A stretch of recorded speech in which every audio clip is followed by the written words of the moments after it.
मैं आपको कुछ स्टैट्स बताऊंगा, ठीक है, आप खुद समझ जाओगे कि ये एग्जाम आपके लिए डुएबल है कि नहीं है। 50,000 प्लस, 50,000 बोलो, 55,000 बोलो, 60,000 बोलो, and these are the calls for GDP and these are all good colleges. हाँ, these are all good college. CAT में बिगिनर रूम देख ले भाई, ये सेशन तुझे हेल्प करेगा। तो these are all good colleges. तो आप देखो 50,000 से लेके 60,000 कॉल्स आपके आते हैं।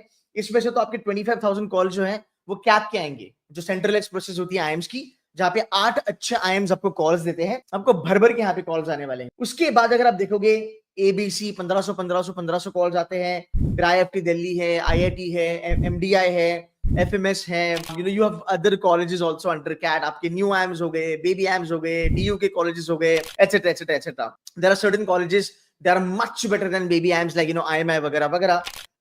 There are new colleges also like Altera doing fantastically good.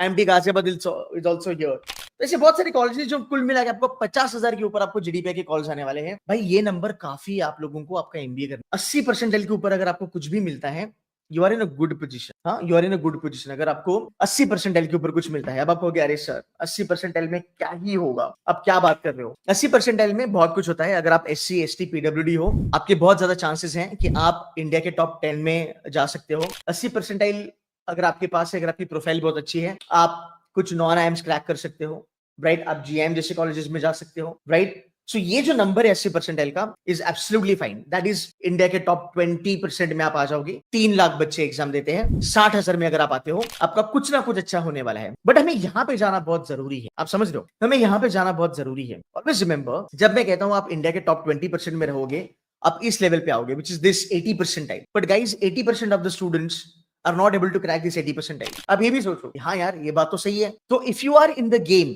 अगर आप गेम में बने रहते हो और अगर आप ये 80% को बीट करते हो, 80% लाके, आपका कुछ ना कुछ अच्छा होने वाला है। There is no doubt. मैं बहुत सारे बच्चों को देखता हूँ जो 80% लाते हैं, 85% लाते हैं, कॉलेजेस कन्वर्ट करते हैं। कुछ कैटेगरी वाले बच्चे कोईकोड कन्वर्ट करते हैं, शिलोंग कन्वर्ट करते हैं। ये चीज उनका कॉन्फिडेंस बनता है अगले साल कैट देने की। बिकॉज पता है क्या होता है साइकोलॉजिकली, मैं आपको बताता हूँ, अगर आप अग्री करते हो तो मुझे बता देना। 6 महीने की मेहनत, 3 महीने की मेहनत, 9 महीने की मेहनत, 1 साल 1.5 साल की मेहनत, so much of grinding, festival celebration नहीं हो रहा है, रिलेशनशिप में टाइम नहीं दे पा रहे, ब्रेकअप हो रहे हैं, फ्रेंड्स के साथ बात नहीं कर पा रहे, फ्रेंड्स दूर जा रहे हैं, पेरेंट्स बोल रहे हैं कि भाई तो हमें टाइम नहीं दे पा रहा, वगैरह वगैरह वगैरह। ग्राइंडिंग चल रहा है, और ग्राइंड करने के बाद जब 80 85 90 आता है, तब पता चलता है कि नहीं यार मैं कर सकता हूं, मैं इतना भी बुरा नहीं हूं।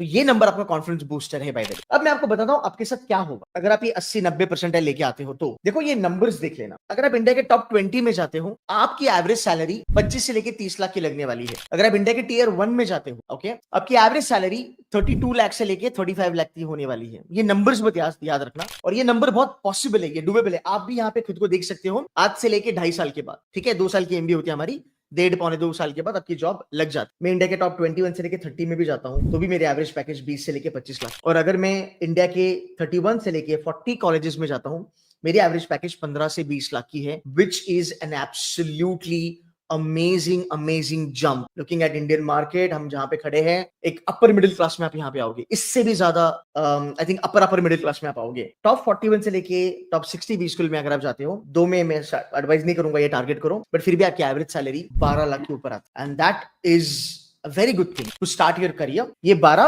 अगले 5 साल में तकरीबन 35, 40, 45 तक हो सकते हैं, डिपेंडिंग ऑन तुम कितना फोड़ सकते हो। अगर तुम फोड़ सकते हो तो मजा नहीं लगेगी। Okay, now this is something जहां पे तुमको ये कॉन्फिडेंस आना चाहिए कि भाई बात बस गेम में बने रहने की है। बिकॉज बहुत सारे बच्चे छोड़ने वाले हैं क्योंकि एंजाइटी है, कॉन्फिडेंस नहीं है, अनसर्टेनिटी है। एक चीज मैंने बच्चों के बारे में देखी है जो मुझे लगता है, दैट अगर हमें सर्टेनिटी दिखती है तो हम ज्यादा मोटिवेटेड हो जाते हैं। But there is only one thing which is certain, day पे जाओ, बेसिक चीजें करो, you will fall in some good B school for sure. जितनी ज्यादा मेहनत करोगे उतनी ज्यादा बेटर बनते जाओगे, नो डाउट अबाउट दैट।